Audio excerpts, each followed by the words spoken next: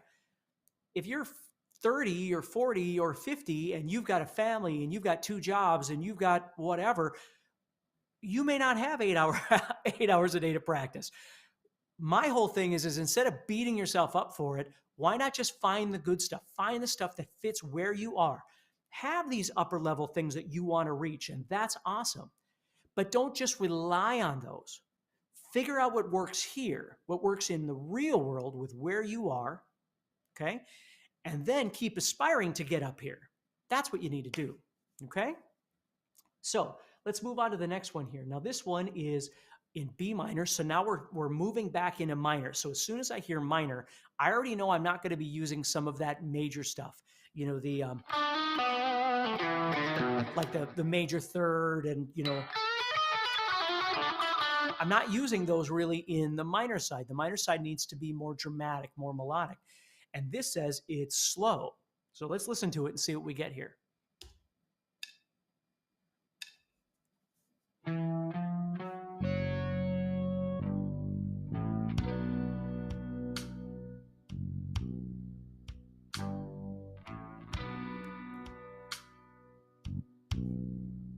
Okay, this is slow, right? So this is really slow. So if you listen to it, we've got dun, dun, dun, dun, dun, dun, dun, dun, dun, right?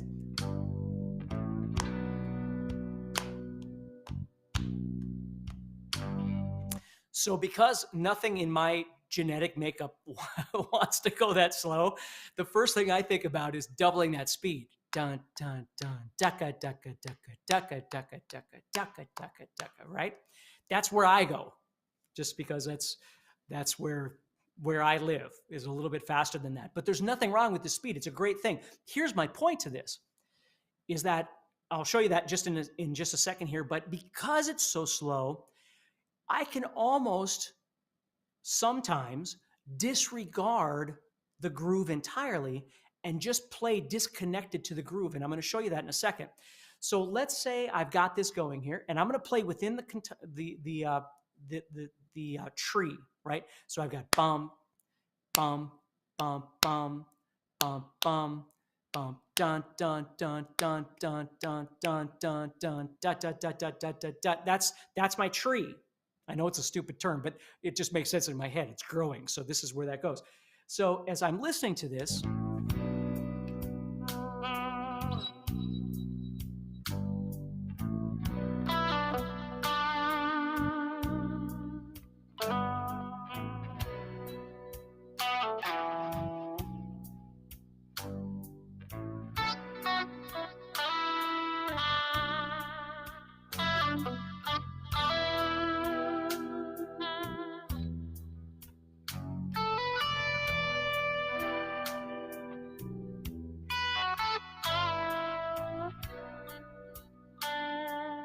Dynamics, a great place for dynamics.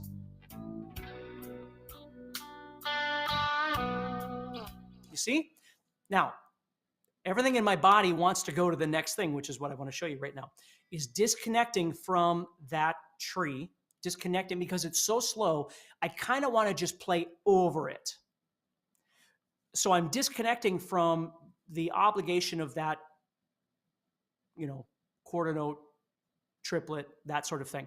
And I just want to play. So now let's listen to this just a little bit. I'm going to disconnect a little bit and use both of these things. But let me show you the disconnection first.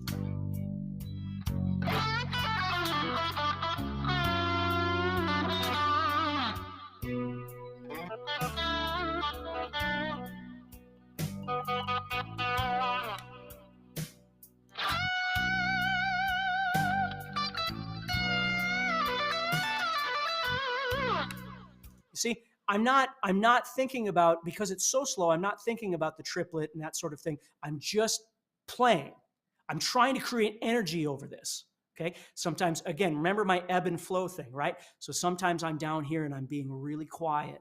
And then I'm trying to create some drama. I'm trying to create some energy. And then I bring it back down again. Now, the question would be on some of the earlier jams that I had, could I disconnect there? And the answer is absolutely. But here's the thing you got to be careful about. When you jam over music, if you're always disconnected, it sounds like you don't know what you're doing. And that's something that I did wrong as a kid, is I didn't do enough, of that sort of fundamental practice. Because again, you might know what I mean. You can play certain things at a certain tempo on your metronome, but when it comes time to jam, it's hard to make them mold or fit into whatever it is you're jamming over. You have to learn how to do that again, with this tree, in whatever capacity you want to, okay? You don't have to be it doesn't have to be the fastest one or whatever all the time, but you've got to make a rhythmic connection. You've got to make a groove connection to music. You just have to, because if you're always playing disconnected, it's kind of like playing in the wrong key. It's just it doesn't, again, you might fool some people, but there's this organic thing that happens in music that you, me, we hear and we go, oh, that's music. Whether you want to call it good or not good or whatever it might be, you can tell when something's authentic. And making that connection to the groove creates that. It's, there's still the melody side of things and stuff like that too, but the groove makes a big difference.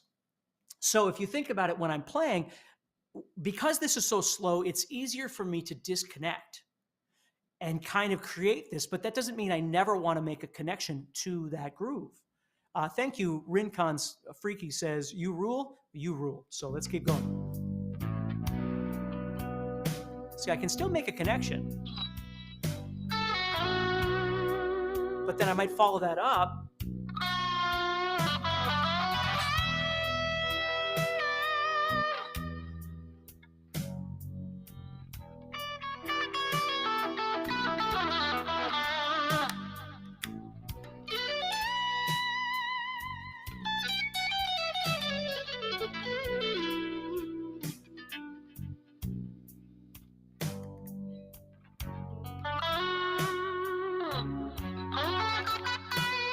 See? So, and Doug, you're right. Doug says, just feel the music. And that is true, but people, that can't be defined. And the truth is when we feel music, and you do feel music, you should feel music, there still has to be things in there that make it exciting for the listener. Because I've always thought in my head, when I teach people, I always try and teach people from the context of someday you're going to play in front of people. Someday you're going to play, and maybe you won't, right? But if you think about it from that perspective, it makes it more real. And so the trick is you're not just trying to feel it for yourself. You're trying to find a way to make it so other people feel it as well when you play. Because again, we are legends in our own mind, right?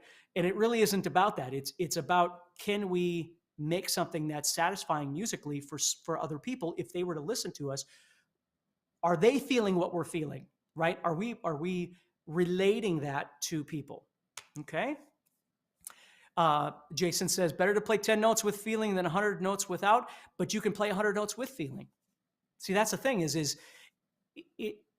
the difference is for me, and not that we want to get into this whole thing, but it's harder to learn to play more articulate stuff. When you listen to Joe Bonamassa or Stevie Ray Vaughan or anybody like that, they had frickin' chops. Like Stevie Ray Vaughan had massive chops. He just didn't always use it. But it's not like he just always played slow because there's more feel and more whatever in slow. That's not true. Stevie Ray Vaughan could rip it up with the best of them. But it was an ebb and flow thing. He would figure out when's the best time to do which, right? When's it best to just lay it all out there, and when's it best to pull back a little bit, and you respond to the music that way, you see? And there's something really beautiful about being able to do that on your guitar when you've got the freedom on your fretboard and you've got the freedom of, knowledge and most importantly, you've got the freedom of being able to listen and respond. You're listening and you're responding, So think about that a little bit. And then just finally, because I do want to get going here and I want you to get going with your life. I don't want to take too much of your time.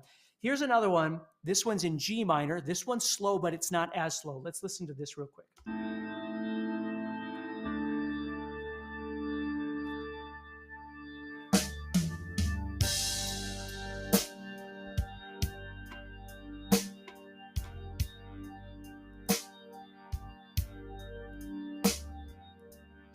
Turn that down a little bit.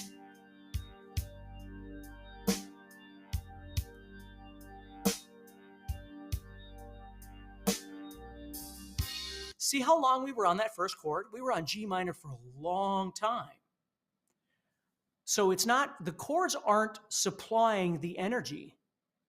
The chords are just very straightforward, right? And we have that G minor for a long time. So we're the one that has to supply that energy. You see? So Jason says Andy Timmons. Andy Timmons is one of my absolute favorite guitar players in the world. I love Andy Timmons. Super nice guy, super great player. Yeah, I mean, it does have a bit of a Pink Floyd feel, doesn't it?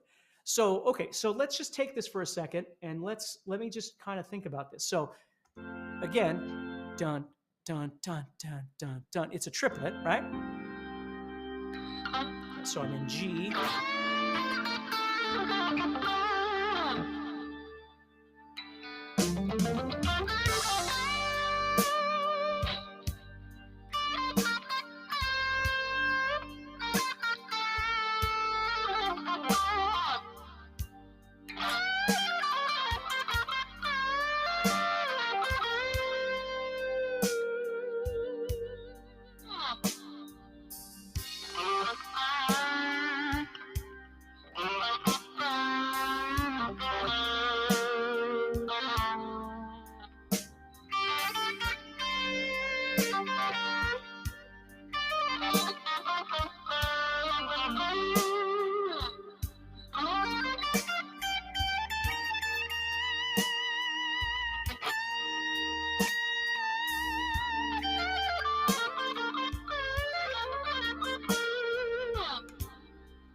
Now you see, sometimes I play a little bit more, right? But then I got to back that off a little bit. I got to pull back a little bit, or maybe it's in my phrasing. Maybe I need a little more lower register versus the higher register, that sort of thing.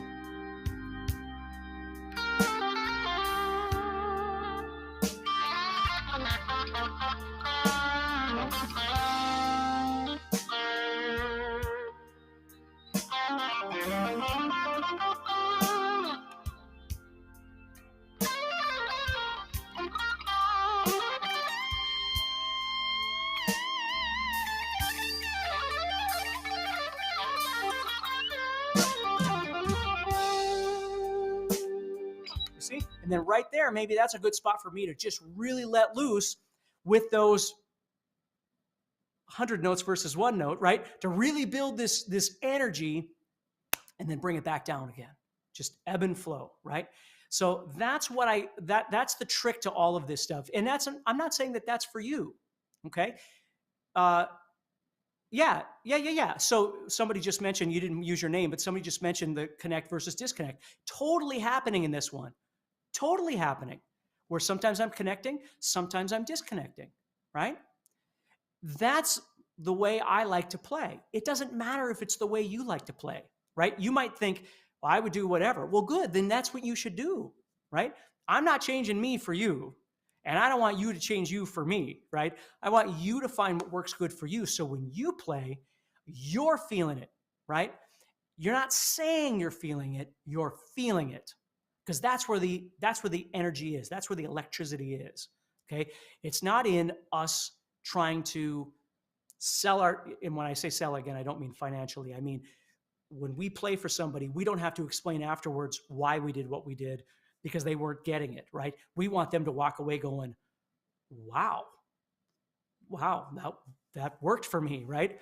And that to me, I've always used the term authentic. Authentic to me isn't pro or intermediate. I don't even use those terms. Authentic is just when you play and people hear you, they go, yep, that sounds like it's supposed to sound. Okay?